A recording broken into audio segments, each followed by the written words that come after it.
Evangelio según San Juan, capítulo 11.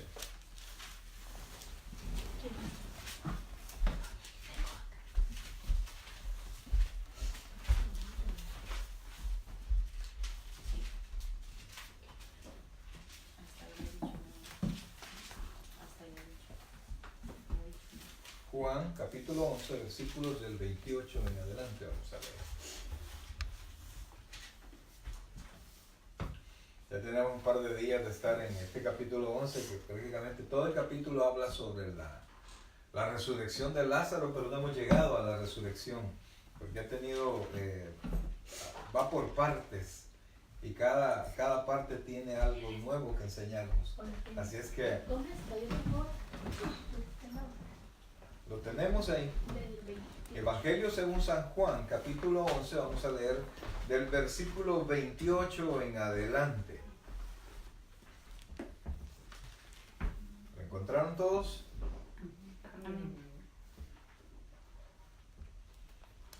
Ok. Vamos a dar lectura entonces, Evangelio según San Juan, capítulo 11, versículos del 28 en adelante. Leemos la palabra y lo hacemos en el nombre del Padre, del Hijo y del Espíritu Santo. Habiendo dicho esto, fue y llamó a María, su hermana, diciéndole en secreto: el maestro está aquí y te llama. Ella, cuando lo oyó, se levantó de prisa y vino a él. Jesús todavía no había entrado en la aldea, sino que estaba en el lugar donde Marta le había encontrado.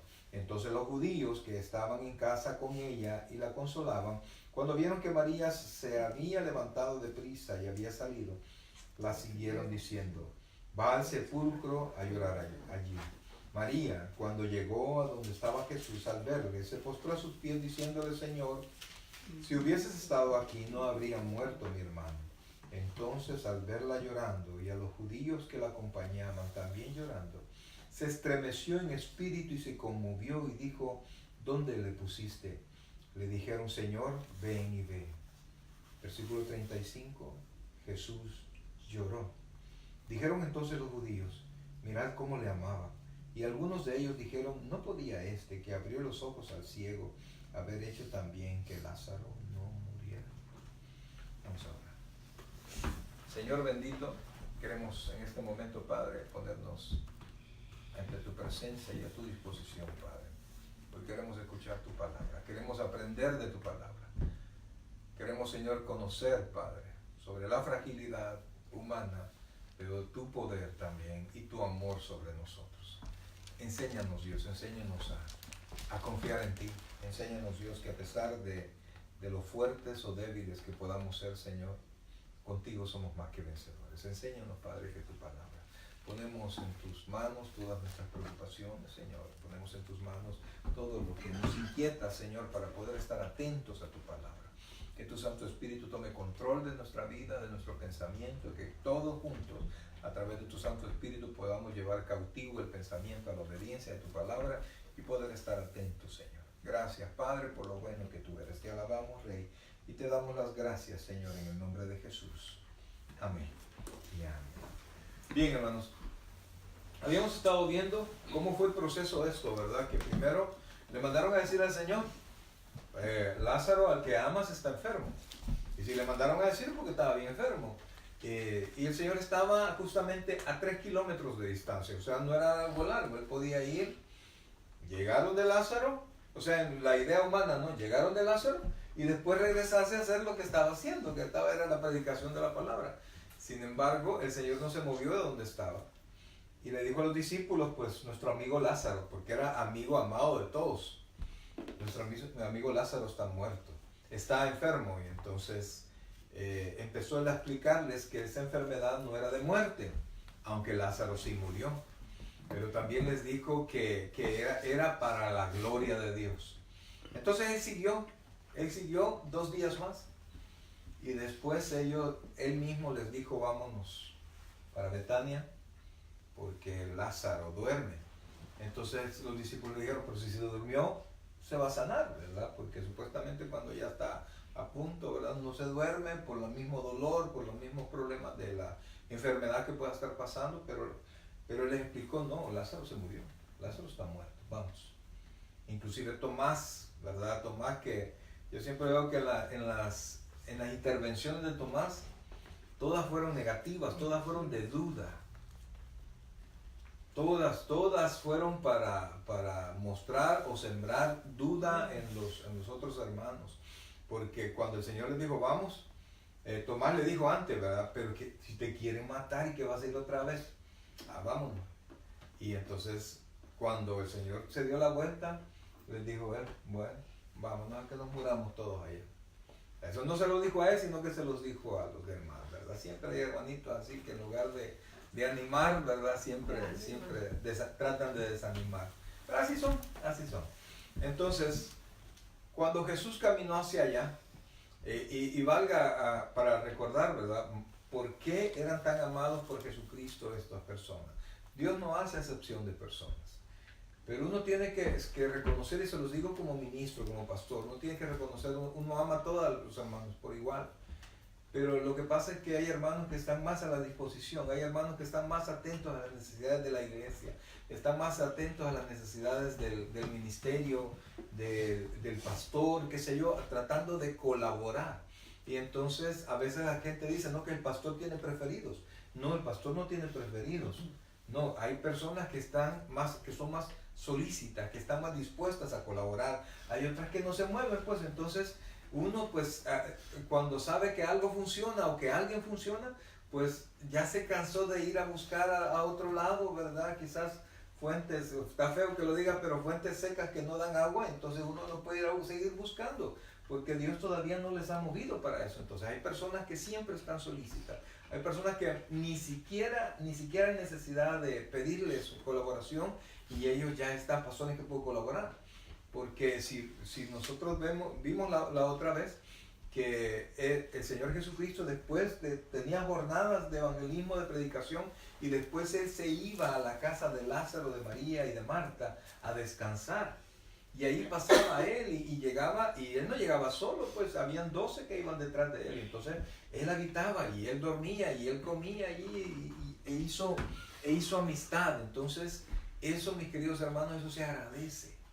Ustedes no saben lo estresante que puede ser un ministerio y las necesidades que puede tener un ministerio. Entonces cuando hay alguien que comparte la visión, hay alguien que apoya la visión, pues que uno va teniendo aprecio, así como en un batallón, ¿verdad? Todos los soldados pues se apoyan, ¿no? Pero los compañeros, los más cercanos, pues tienen más respeto, más cariño, etc. Entonces, no es que el Señor haga excepción de personas, es que lo que la gente, ellos tenían era, lo que Jesús amaba era la disposición que Dios había puesto en el corazón de ellos. Entonces, total que vemos aquí que el Señor regresa cuando ya Lázaro estaba muerto. Y el Señor les dijo, esto va a ser para gloria de Dios. A veces nosotros estamos en problemas y creemos que Dios no nos ha escuchado. Y a veces creemos que Dios no nos va a escuchar, no nos va a contestar. Pero les tengo noticias, Dios lo sabe todo. Amén. La Biblia dice que aún antes de que nosotros le pongamos la petición, Él ya lo sabe. Pero tanto es el amor por nosotros que Él quiere que nosotros vayamos y le hagamos la petición. Él, aún sabiéndolo, quiere escucharlo. Quiere escucharlo de nuestros labios. Y Él mismo dice, pedid y se os dará. Buscad y hallaréis. Entonces, ¿por qué? Porque Él quiere tener comunicación con nosotros. Él quiere escucharnos. Así como un padre o una madre quiere escuchar a su hijo hablarle, pues Dios también quiere tener una relación cercana con nosotros. Entonces, adelante, caminante. Entonces, pero yo supongo que tanto María como Marta, pues estaban resentidas con el Señor. ¿Por qué estaban resentidas? Porque, ¿por qué estaban resentidas? Porque ellos pensaron que ¿cómo se llama? Que el Señor iba a salir corriendo a sanarlos porque era su amigo, pues. Y Jesús no lo hizo. Jesús no les dijo, no les mandó a decir a ellos, mira, no te preocupes que esa enfermedad es para gloria de Dios, sino que ellos solo recibieron el silencio del Señor. Y por eso cantamos esta alabanza ahora, de verdad, alaban. Cuando estés llorando, alaba al Señor. Cuando estés atribulado, alaba al Señor. Cuando no oigas respuesta, alaba al Señor, porque cuando nosotros alabamos al Señor, le estamos diciendo al Señor, Señor, yo confío en ti. Tú eres el Rey, yo confío en lo que tú haces. No protestamos, y sí, pues sí, de repente sí protestamos, ¿verdad? Pero hagámoslo solo nosotros y Dios. Ahí en lo secreto, díganle a Dios lo que ustedes quieren. Así como un hijo se lo puede decir alguna vez al padre, con el pensamiento de que se les puede enojar el papá, ¿verdad? Igual Dios. Hay que recordar que es el Rey del universo, ¿verdad? Entonces, pero no lo hagamos delante de las personas, ¿verdad? No nos quejemos de Dios delante de otros, porque podemos causar tropiezo en lugar de ayudar. Entonces, pero ellas le dijeron, ya viene el Señor. Ya Lázaro estaba muerto, ¿verdad? Ya estaba enterrado. Más adelante vemos que tenía ya 4 días de muerto. O sea que le habían avisado al Señor 2 días antes de todo esto. O sea que habían pasado ¿cuántos? ¿No? 6 días habían pasado. Y el Señor no había regresado. Entonces, pero todo es un plan de Dios. Todo es un plan que no conocemos. Por eso es que Romanos 8:28, ¿alguien se recuerda qué dice Romanos 8:28? Se los voy a, 3 palabras se les voy a decir para que me la completen. Y a los que aman a Dios, ¿qué dice? Todas las cosas le ayudan a bien. Entonces, ¿por qué? Porque Dios tiene un plan y Dios nos ama y Dios tiene todo hecho, entonces tenemos que confiar. Cuando le dijeron que Jesús ya venía, y fíjense que este Lázaro, Marta y María eran personas muy conocidas, y su casa estaba lleno de un montón de gente que estaba consolándolo, y estaban un montón de judíos. Vean entonces que el retraso de Jesucristo, y pongan atención a eso, porque lo importante no es solo alabar al Señor, lo importante no es que se haga el culto, lo importante es presentarle la palabra a las más personas posibles. ¿Por qué? Porque si Jesucristo hubiera salido a la carrera, solo hubiera estado Marta, María y Lázaro, y entonces hubiera sido un milagro más. Bueno, Jesús sanó a Lázaro. Pero la Biblia no dice que Jesús sanó a Lázaro, sino que Jesús resucitó a Lázaro. Entonces estaban ellos, estaban los discípulos, y además dice que habían un montón de judíos que habían llegado a consolarlo. Y Jesucristo también estaba, su interés principal eran los judíos, que los judíos vieran su poder y el apoyo que el Padre le daba a él, para que ellos creyeran. Entonces vean que el propósito de Dios son las almas. Dios quiere bendecir a sus hijos, pero quiere las almas. Porque si solo bendecir quería a Lázaro, y a María y a Marta, pues desde allá diles que Lázaro va a estar bien y pum, Lázaro sano. Pero él quería que todos vieran, para que el mayor número de personas creyeran. Por eso es que nosotros tenemos que imitar lo que Jesús hace, la pasión por las almas. Interésense por sus amigos, interésense por las personas que no conocen al Señor. Busquen que escuchen la palabra, háblenles de Cristo. No solo invitándolos a la iglesia, que eso pues sería lo ideal, de hablarles e invitarles, pero interésense por ellos, porque la verdad es que si sus seres queridos y sus amigos mueren sin conocer a Cristo, no hay más solución. Jesucristo dijo, yo soy el camino, yo soy la verdad y yo soy la vida, y nadie llega al Padre sino por mí. Entonces, si alguien muere sin Cristo, es imposible que vaya al Padre. Va a morir y se va a ir a condenación. Entonces él llegó, ¿verdad? Él llegó y salió Marta al encuentro. Esto todavía no hemos entrado a lo que ahora leímos. Y entonces Marta se acercó a él y le dijo, ¿verdad? Le dijo lo mismo que le dijo María. Si hubieras estado aquí, no se muere. Lázaro no se muere. Pero Jesús le dijo algo a ella. Tu hermano va a resucitar. Sí, yo sé que resucitará el día de la resurrección. No, le dijo Jesús. Dijo el Señor Jesucristo, yo soy la resurrección. Yo soy la resurrección. O sea, él estaba diciendo que todo el poder de la resurrección está en él. Todo el poder de la resurrección, de la vida y de la resurrección está en Cristo. Y si está el poder de la resurrección en él, entonces el poder de la muerte también está en él. Dice la Biblia que el postrer enemigo que va a ser vencido es la muerte. Entonces, cuando le dice el versículo 25, vean, le dijo Jesús: yo soy la resurrección y la vida. El que cree en mí, aunque esté muerto, ¿qué dice ahí? Vivirá. Oiga esto. El que cree en mí, aunque esté muerto, vivirá. Y mira lo que dice después. Y todo aquel que vive y cree en mí, no morirá eternamente. Vaya, comparemos esas dos expresiones. Primero dice, el que cree en mí, ¿qué dice? Aunque esté muerto, vivirá. Y después, ¿qué dice? Todo aquel, vea que se está hablando al cristiano que se murió, vivirá. Y le está hablando al cristiano que está vivo y que va a morir. Mire qué dice, y todo aquel que vive y cree en mí no morirá eternamente. Hablando del cuerpo. Porque el alma, ya vimos nosotros, ya vimos en los capítulos anteriores, que para Dios, cuando hablaba de Jesucristo hacía la relación de Dios, Dios de Abraham, Dios de Isaac y Dios de Jacob, estando todos muertos. Pero Dios les dice, pero para Dios no es Dios de muertos, es Dios de vivos. Porque para Dios todos están vivos. Es decir, independientemente de donde estén en el cielo, estén en el infierno, Dios los ve. O sea que tanto el vivo como el muerto no desaparece de la vista de Dios. Entonces para Dios no hay diferencia, pues. No sé si me doy a entender a esto. Entonces, todos están vivos. Sí, para Él todos están vivos, porque no existe, la Biblia no apoya la destrucción del alma. Cuando alguien muere no se acaba su historia eterna, sino que sigue y el destino es el que cambia, el destino en salvación o el destino en condenación, pero todos, sea en condenación o en salvación, todos están a la vista de Dios, porque Dios está en todo, absolutamente en todo lugar.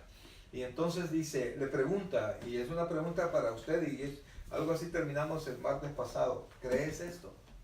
¿Cree usted esto? Amén. ¿Cree que Jesús es la vida? ¿Cree que Jesús tiene el poder de la resurrección? ¿Cree que Jesucristo tiene el poder sobre la muerte inclusive?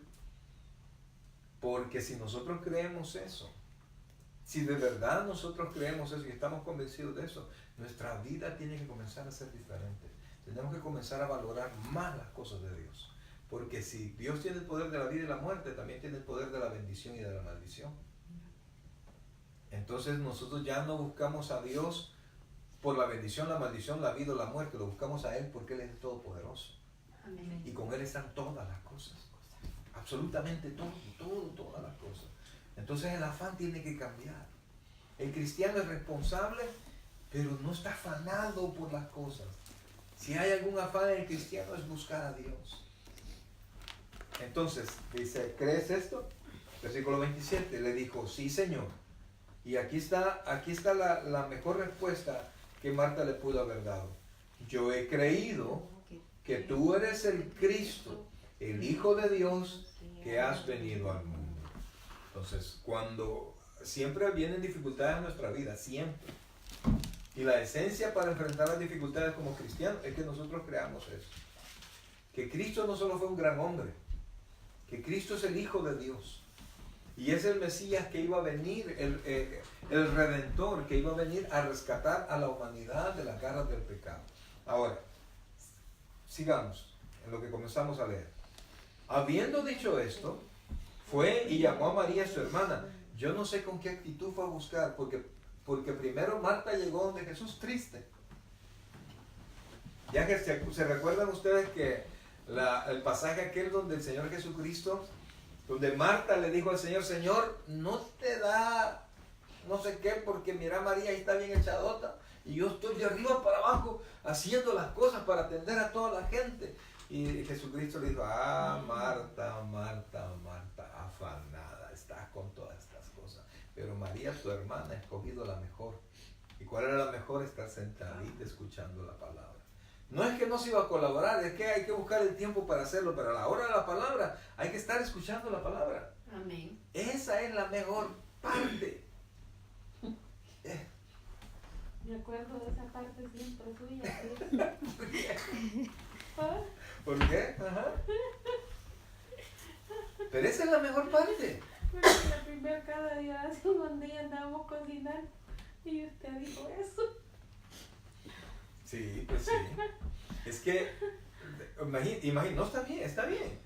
Porque imagínense que vaya, ok, yo les voy a ayudar a todos los hermanos y que vayan bien atendidos, bien contentos para su casa y usted se quedó en blanco con la palabra. Cuando yo escucho la palabra, yo no solo voy tras una bendición material, porque si Dios bendice, y Dios dice en la Biblia que Dios no es injusto para olvidar todo el servicio que hemos hecho por Él. Si Él olvida, Él es injusto. Y Dios es justo, es decir, que todo lo que hagamos por el Evangelio, todo está en la mente de Dios y va a tener su recompensa. Pero cuando nosotros escuchamos la palabra, lo que alimenta es nuestra fe. Dice la Biblia que la fe viene por el oír la palabra de Dios. Y la fe me sirve para todo. Para todo, para enfrentar lo que sea. El servicio me da bendición material. Dios en algún momento me va a bendecir. Pero la fe me da una bendición espiritual frente a todo. Cambia mi vida. Es la fe la que me hace a mí cambiar. Ok, sigamos. Entonces dice, bueno, la pregunta era, ¿con qué actitud se habrá ido? Porque iba triste. Pero el Señor le dijo, ¿crees esto? Le había hablado, tu hermano va a resucitar, ¿crees esto? Y se fue corriendo a decirle. Pero no le dijo nada de lo que el Señor le dijo. Vea lo que dijo. Dice, habiendo dicho esto, fue y llamó a María, su hermana, diciéndole en secreto, el maestro está aquí y te llama. Ahora, vea usted, ¿le llamó? ¿Ve usted que le llamó? No le llamó. Pero Marta quería que María escuchara, porque había una gran pena en ambas. Y entonces que escuchara fuera de toda la gente que estaba ahí, porque había intimidad, había cercanía, había amistad, podían acercarse confiadamente y preguntarle. Y entonces se fue, dice, ella cuando lo oyó se levantó deprisa y vino a él. Jesús todavía no había entrado a la aldea, sino que estaba en el lugar donde Marta le había encontrado. Entonces, vea esto, los judíos que estaban en casa con ella, que se convirtieron en testigos, dice, y la consolaban. Cuando vieron que María se había levantado deprisa y había salido, la siguieron. Todo está dentro del propósito de Dios, mire, para que fueran testigos y no les tuvieran el cuento, sino que la siguieron.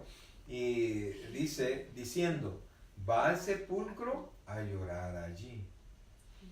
Mire, una vez estuvimos nosotros en un entierro de unos militares, todavía en el tiempo de la guerra.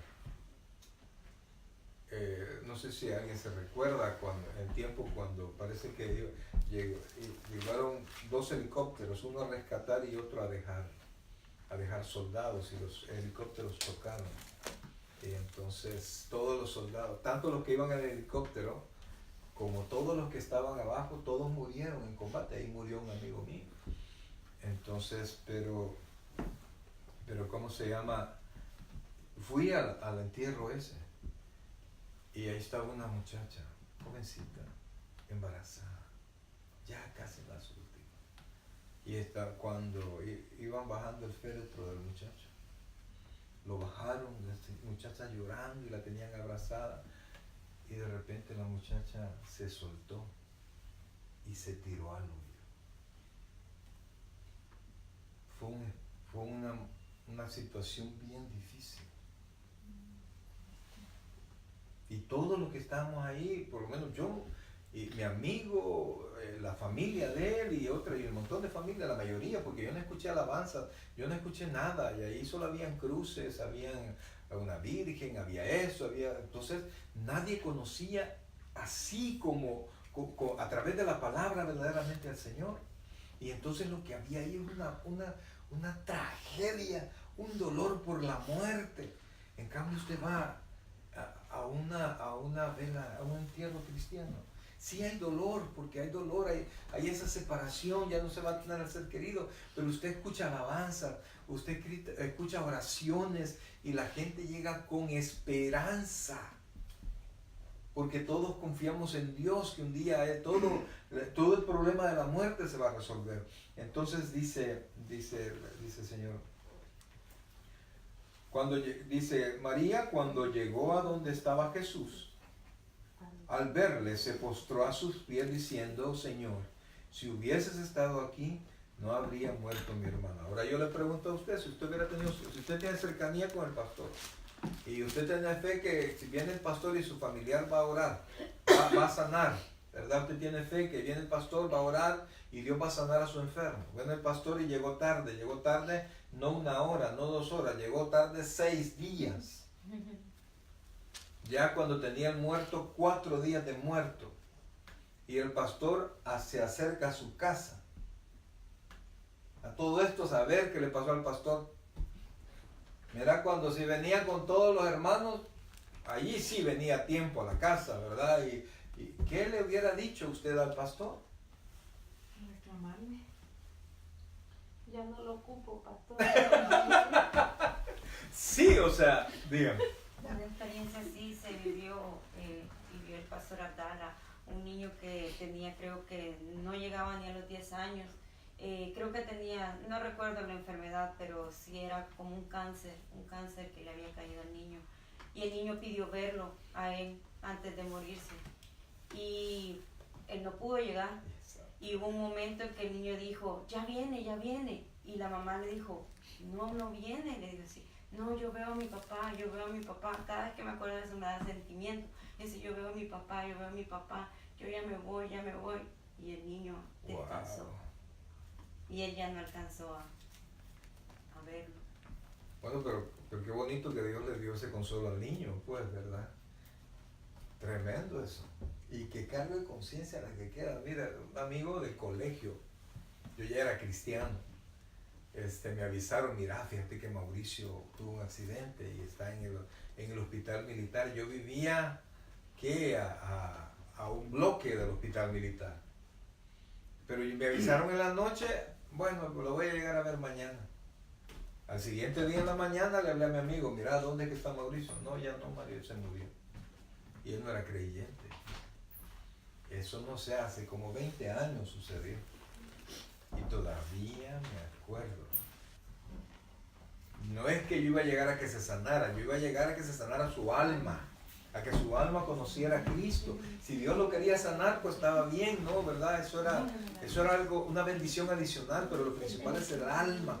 Y eso me quedó así a mí aquí guardado. Pero Jesucristo no tenía ese problema porque Él es la solución para todo ese problema. Él es la solución. No Él tiene la solución, Él es la solución. Y por eso es que donde esté Cristo, allí hay esperanza. Cristo es nuestra esperanza de gloria, dice la Escritura. Y después dice, Señor, si hubieses estado aquí, no habría muerto mi hermano. Versículo 33, Jesús entonces al verla llorando, y a los judíos que la acompañaban también llorando, se estremeció en espíritu, y mire qué pasó, y se conmovió y dijo, ¿dónde le pusiste? Le dijeron, Señor, ven y ve. Y ve el versículo 35, que es uno de los 3 versículos más cortos de la Biblia. ¿Qué dice ahí? Jesús lloró.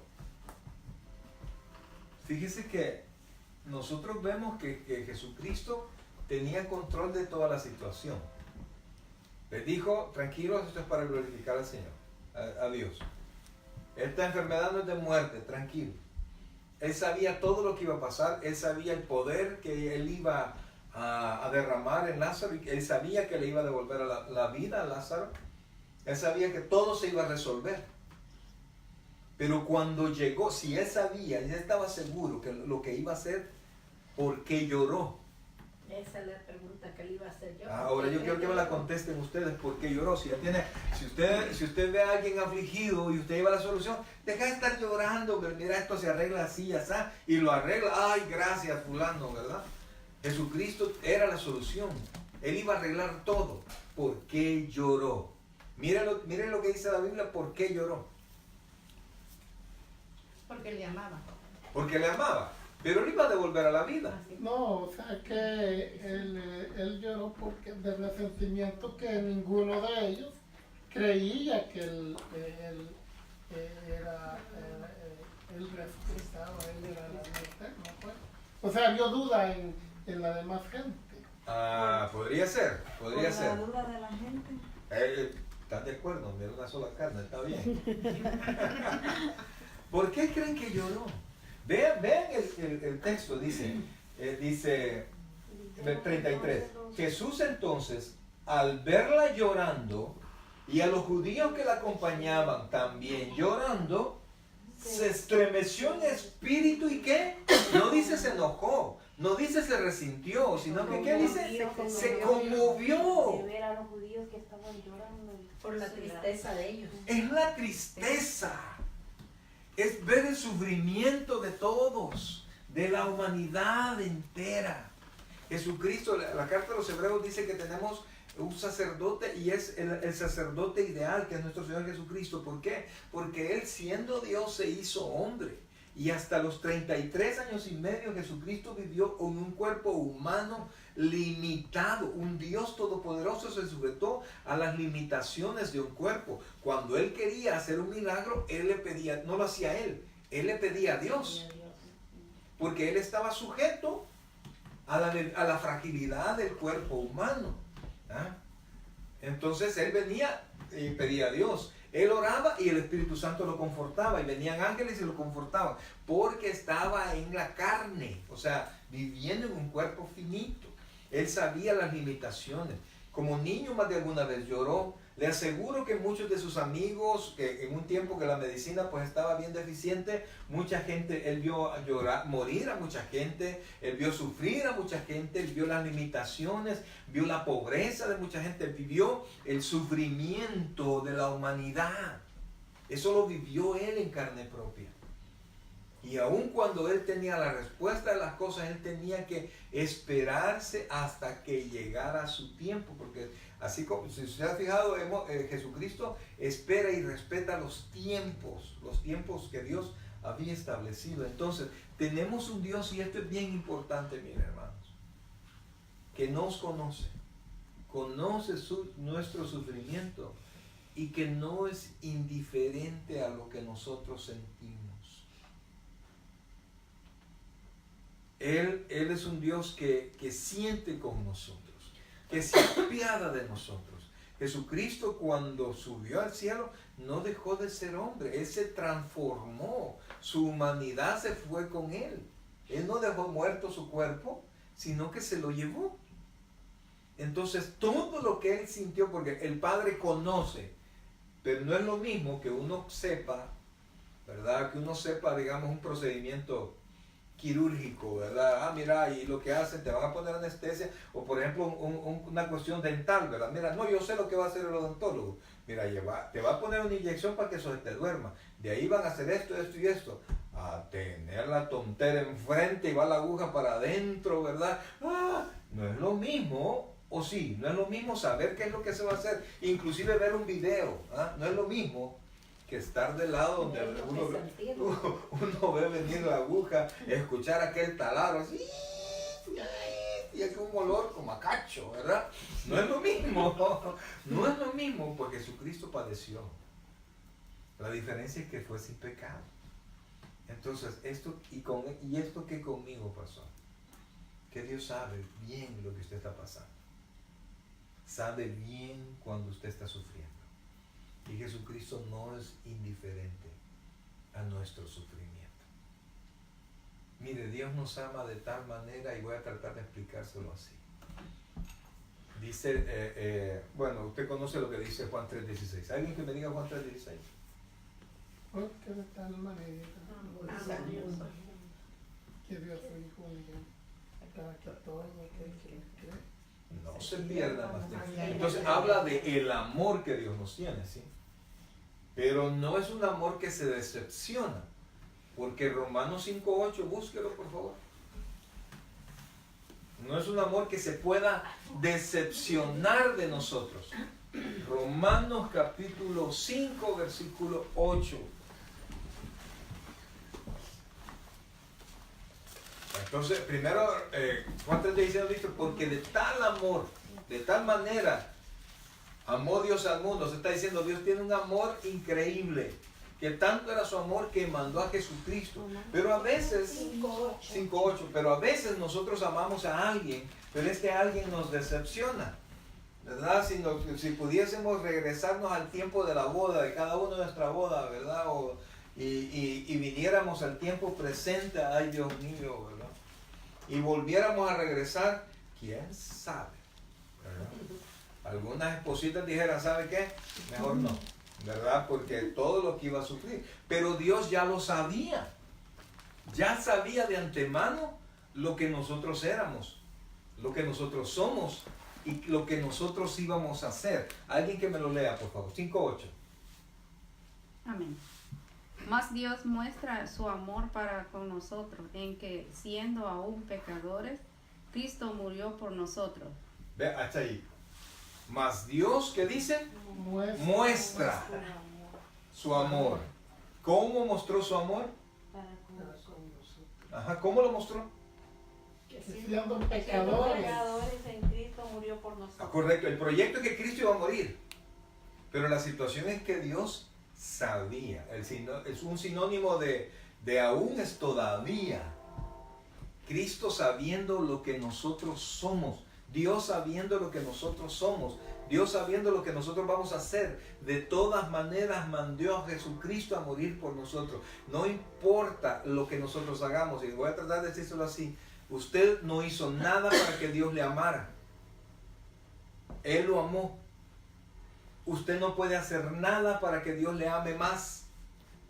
Porque el amor de Dios es perfecto y es total, tanto que mandó a Jesucristo a morir por nosotros a pesar de lo que nosotros íbamos a hacer. Y usted no puede hacer nada para evitar que Dios le ame.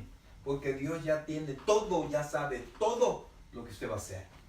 Entonces, si hay un amor que es total, y hay un amor que es permanente, y hay un amor que es seguro, es el amor de Dios. Nunca nos va a dejar de amar. Nunca nos va a dejar de amar.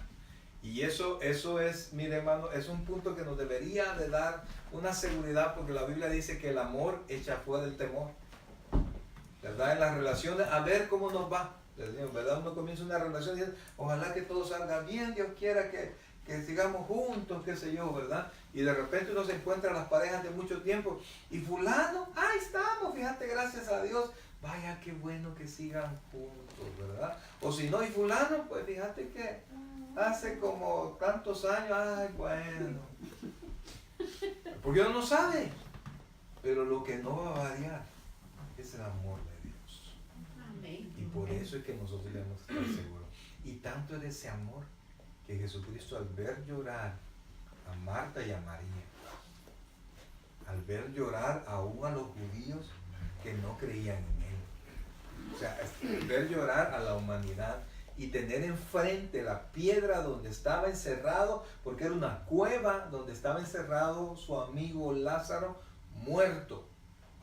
Entonces, Jesucristo fue impactado, porque dice que se estremeció. Mire cómo lo dice. Se estremeció, dice, versículo 33. Jesús entonces, al verla llorando y a los judíos que la acompañaban también llorando, ¿qué dice ahí? Estremeció. ¿Qué es lo que entiende usted por estremecerse? Por dentro, en su espíritu, sintió un golpe el Señor. Es un golpe de misericordia, es un golpe de amor. Y ese es nuestro actual Señor Jesucristo. La diferencia es que ya no anda caminando aquí ni está sujeto a un cuerpo humano, sino que ahora está sentado a la derecha de Dios y a Él se le ha entregado toda autoridad. Y después dice, versículo 35, Jesús lloró. Dijeron entonces los judíos, mirad cómo le amaba. ¿Cómo vieron al Señor? No sé. ¿Qué actitud? Porque si los judíos dijeron, mirad cómo le amaba, era porque no le vieron una lágrima brotar. sino que le vieron a él llorar. Le vieron no sé hacer qué, ponerse la mano en la cara o algo y llorar con ellos, teniendo ya la solución. Por eso, hermano, mira, nunca pierdan la esperanza. Dios está con nosotros y Dios se apiada de nosotros. Y el saber que el amor de Dios, oiga esto, es incondicional, porque Él ya me vio, me evaluó, vio mi pasado, mi presente y mi futuro. Dios lo sabe todo. Y de todas maneras me dijo a mí y le dijo a usted, ven. Y me entregó su amor. Nosotros somos, la Biblia dice que nosotros somos la esposa del Cordero. La iglesia es la esposa de Jesucristo. Dice que Él se va a preparar una iglesia sin mancha y sin arruga. No está hablando de que solo se va a llevar a los de la iglesia que sean perfectos. Está hablando que Él derramó su sangre, que Él dejó al Espíritu Santo y que Él estableció la iglesia para que la iglesia local, para que la iglesia vaya, cada cristiano vaya siendo preparado de mejor manera. No está diciendo solo los perfectos, no, porque nos vio a todos imperfectos y de todas maneras nos escogió. Amén. No es solo los 144. No, esos son judíos que van a quedarse aquí en la tribulación y van a quedarse predicando la palabra, ¿verdad? Ellos después van a ir al cielo, pero nosotros, antes de que ellos vayan al cielo, nosotros hemos sido arrebatados, porque nosotros no vamos a pasar la tribulación. Ese es un error doctrinal de ya sabe quién, ¿verdad? Que denominación. Entonces, dice esto.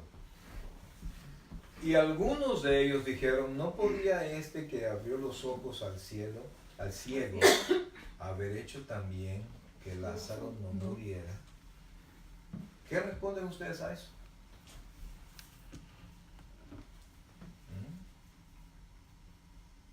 ¿Qué responden ustedes a eso? ¿Qué creen ustedes de esa? ¿Qué le contestaría a ustedes? ¿No podía este? ¿Sí podía o no podía? Sí podía. ¿Por qué no lo hizo? Porque quería enseñarles el milagro de darle la vida, de revivirlo. Correcto. Esta gente, la mayoría de estas personas que vieron este milagro, nunca fueron los mismos.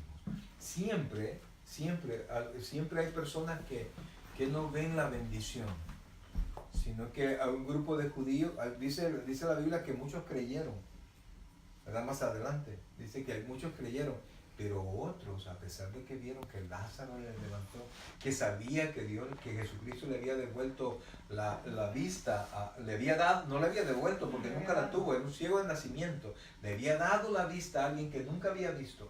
A pesar de eso y de la resurrección, ellos se fueron corriendo hacia los fariseos y hacia los otros judíos y les contaron, pero lo contaron no como una noticia de bendición, sino que como una mala noticia. Porque sabían que los judíos querían matar a Jesucristo. Y a raíz de este milagro, y eso lo vamos a ver el próximo martes, a raíz de este milagro, los judíos decidieron matar a Jesús. Y más adelante vamos a ver que la gente cuando veía a Lázaro muerto, acuérdense, Lázaro era conocido, Lázaro era famoso, y Lázaro era querido por la gente. Entonces cuando Lázaro murió, toda la gente de la aldea supo que Lázaro murió. Y de repente lo vieron caminar. Y entonces cuando veían a Lázaro, creían en Jesús. Y entonces ellos también, y me adelanto, ellos también dijeron, no solo decidieron matar a Jesucristo, sino que decidieron también matar a Lázaro. ¿Y por qué, pastor? Porque Lázaro es un testimonio vivo. Ajá, y los judíos estaban en contra del Señor Jesucristo. Y fíjense que, me adelanto en otra cosa, el problema de los judíos no era que Jesús hizo un milagro. El problema de los judíos es que el pueblo estaba esperando al Mesías, y Jesucristo daba la talla del Mesías, y el pueblo iba a querer ponerlo del Mesías, y se suponía que el Mesías iba a venir e iba a liberar al pueblo. El pueblo estaba bajo el yugo romano. Y entonces si el pueblo ponía al Mesías, se iba a querer liberar. Y entonces iba a venir el imperio romano e iba a destruir todo. ¿verdad? Porque iba a haber una rebelión. Entonces más adelante el Caifás dijo, es necesario que él muera para que no muera todo el pueblo. Pero la misma Biblia aclara que eso lo dijo porque él era el sacerdote y profetizó que Jesucristo iba a morir por todo el pueblo. Entonces, pero ellos tenían un temor racional, un temor humano. Como de poder. Sí. Y no de es que si Jesucristo se levantaba, los iba a desestabilizar a ellos. Ellos eran prácticamente los dueños. Porque Roma dejaba a las naciones que conquistaba, las dejaba autogobernarse. Lo único que tenían que hacer, había que mandar dinero, habían que ser tributarios, pagaban impuestos a Roma. O sea, lo de siempre, pues, ¿verdad? Intereses económicos. Pero si se levantaba el pueblo, Roma iba a venir e iba a aplastar a Israel. Y entonces se les iba a acabar todo. Por eso es que ellos tenían temor del Señor. Ahora, la cuestión es que, vamos a dejarlo hasta aquí, pero lo que yo quiero que podamos ver en esto, hermanos, es que, primero, lo que venimos viendo del capítulo 11, Dios tiene control de todo. Dios, aunque usted no sienta la respuesta,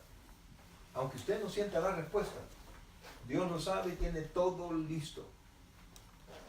Tiene todo preparado.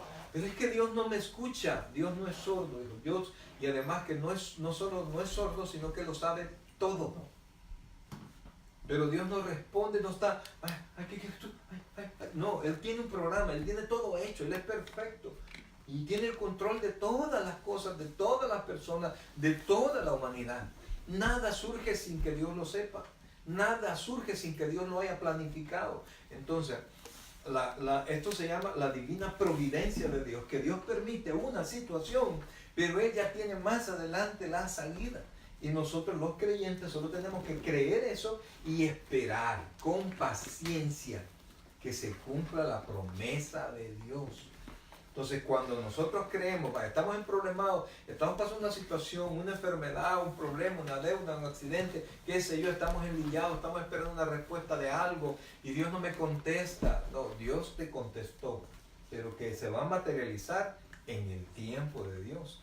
Y con esto del tiempo de Dios, el tiempo de Dios no es el tiempo cronos, que es el tiempo que marca el reloj. Dios no se rige por ese tiempo. El tiempo de Dios es ahí. Es el tiempo de Él, en su calendario, establecido por Él para Él. Es el tiempo perfecto. Las cosas van a pasar en el mejor momento, en el tiempo que Dios establece. Y más adelante yo le invito a que usted pueda leer en su casa esto y pueda terminar de leer el capítulo 11 y se va a dar cuenta que cuando Jesús dejó de llorar, ordenó a los hombres, quiten la piedra. O sea, los puso a hacer algo. Y a veces usted va a sentir que va a hacer algo por gusto. ¿Y para qué? ¿Y cuál es el propósito de eso? No entiendo. Es que usted no entiende, porque no tenemos la mente de Dios. Y muchas veces, y casi siempre así es, mire, Dios se comunica con el pastor, Dios le pone la idea al pastor. Y a veces los pastores no tenemos la suficiente capacidad de trasladar bien la visión. Pero entonces usted camine por fe. Camine por fe. Y Dios les dijo, quiten la piedra. No, Señor, va a hieder. Pero tuvieron gran recompensa. Así que, mis queridos hermanos, no se desesperen. No se desesperen. Dios tiene todo en control. Amén. Y fíjense que es tan increíble esto, que tiene control de todo el mundo. Y aunque parezca que Satanás está ganando terreno, miren, los cristianos no estamos llamados a oponernos a todo lo que el mundo está haciendo. No, eso era antes, en el tiempo de los profetas. ¿Y sabe por qué se oponían los profetas? Porque los profetas se oponían a Israel. Que Israel, hiciera maldades o emparentara con los pueblos impíos. Entonces los profetas salían y le reclamaban a Israel, no a los pueblos impíos, a Israel. En este tiempo, la iglesia ya no está para reclamarle a los impíos, porque ¿cómo le reclamamos a alguien que no conoce de Dios? ¿Cómo le decimos a alguien que se porte bien si no sabe por qué? Nosotros estamos llamados no a hacer campañas, no a hacer, ¿cómo se llama? Ir a protestar, ¿verdad? No, nosotros estamos llamados a predicar la palabra. Este mundo está cosechando y está labrando todo su tiempo de tribulación y todo se está preparando, todo se está preparando. ¿Qué tenemos que hacer nosotros? Nosotros no vamos a ir a convencer que por ejemplo, pues alguna cosa que se viene a la mente, que quiten las bodas de personas del mismo sexo o situaciones como esa. Eso no nos compete a nosotros. El hombre está llenando la copa de su juicio. ¿Qué tengo que hacer? Predique la palabra. Hable de Dios para que el Espíritu Santo convenza al mundo de pecado, de justicia y de juicio. Y no se preocupe y no se aflija y que digan esto, lo otro, que políticamente pasa esto. No se desespere. Dios tiene pleno control de todas las cosas. Y si pudo controlar esta situación, va a controlar todo. Y Dios no es indiferente a nuestro dolor.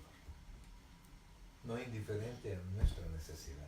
Y si Él lo sabe, ¿por qué no me contesta? Porque en todas las situaciones difíciles, nada, dice Proverbios, como la golondrina, como el gorrión en su vagar y la golondrina en su vuelo, nunca la maldición viene sin causa. O sea, todo tiene un propósito. El gorrión no es que está de haragán, está creciendo y se está fortaleciendo para volar. La golondrina, ¿han visto cómo vuela la golondrina? Nunca, sí, como loca, ahí anda. Pero no, ella anda buscando, está armando su nido, está buscando comida y es rapidísima, no es por gusto. Entonces dice, como el gorrión en su vagar y la golondrina en su vuelo, así la maldición nunca viene sin causa. A veces Dios nos manda dificultades porque quiere causar en nosotros algo. Quiere enseñarnos a nosotros algo. Quiere motivarnos a nosotros a crecer. Y la madurez, mis queridos hermanos, solo la tenemos enfrentando las pruebas y haciéndolo como Dios manda. Así es que vamos a orar. Yo no sé cuál sea su situación. Yo no sé si está en tremenda bendición, está esperando algo, está en dificultad, pero yo le puedo decir que Dios sabe. Dios sufre con usted porque usted está sufriendo, no porque, ay, estamos bien fregados todos. No, Dios no dice eso. Dios sabe que Dios está sufriendo.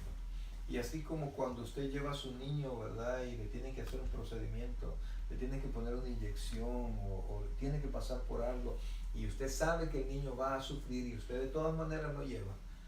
Así Dios nos acompaña en todas las situaciones difíciles. ¿Preguntas? ¿Comentarios?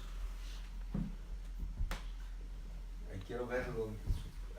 Espero de todo corazón que usted tenga sus tiempos de oración y que hoy en la noche, porque algunos siempre tenemos en nuestra oración quizás hasta reclamos con Dios, que se acuerde de esto y en lugar de reclamar, dígale al Señor, confío Dios en ti, porque Él tiene control. Vamos a orar. Padre Celestial, gracias Dios por la palabra que hoy nos enseña, Señor. Gracias Dios por guardaste este episodio en la Biblia para nosotros, para que nosotros vayamos aprendiendo y vayamos viendo el control que tú tienes de todo, Señor, pero algo bien tremendo, bien hermoso que nosotros podemos ver aquí, y es tu amor, es que tú sufres con nosotros, es que tú sufres nuestro dolor, no porque no tengas la solución, sino que porque nos amas, Dios. Gracias, Padre. Gracias porque ese amor no lo merecíamos, pero se derramó en nosotros. Y por eso estamos agradecidos. Y por eso nos sentimos privilegiados. Y por eso, Señor, te amamos. Tu palabra dice que nosotros te amamos porque tú nos amaste primero. El habernos hecho hijos tuyos, Señor, es muestra de tu amor. El que siempre tu mano esté abierta, tus brazos estén abiertos a pesar de lo que nosotros podamos ser, sigue siendo una muestra de tu amor. Gracias, Dios. Ahora ponemos delante de ti, Señor, todas estas preocupaciones, todo lo que pueda causarnos algún tipo de dolor o ansiedad, lo ponemos delante de ti, Señor, y te damos las gracias porque así como tú tenías la respuesta para María, Marta y Lázaro, así también tienes la respuesta para nosotros. Hoy, Señor, en lugar de reclamos, te damos las gracias y te decimos, Dios, que confiamos en ti. Y sabemos que todo va a salir bien porque de todo tú tienes el control. Gracias, Dios. Bendice este hogar, bendice esta casa de oración, Señor. Bendice la vida de todos los que estamos acá, Señor. Que tu Santo Espíritu nos guíe, nos fortalezca, nos permita, nos ayude a caminar cada día más, Señor, y crecer en medio de las dificultades, en medio de las bendiciones, seguir creciendo, Señor, y nunca dudar de que tú siempre estás con nosotros y con tu amor y tu poder nos vas guiando, Señor, a través de tu Santo Espíritu. Gracias, Dios, que tu luz siempre nos guíe, Padre. Gracias, Señor. Te alabamos y te bendecimos, Señor, en el nombre de Jesús. Amén.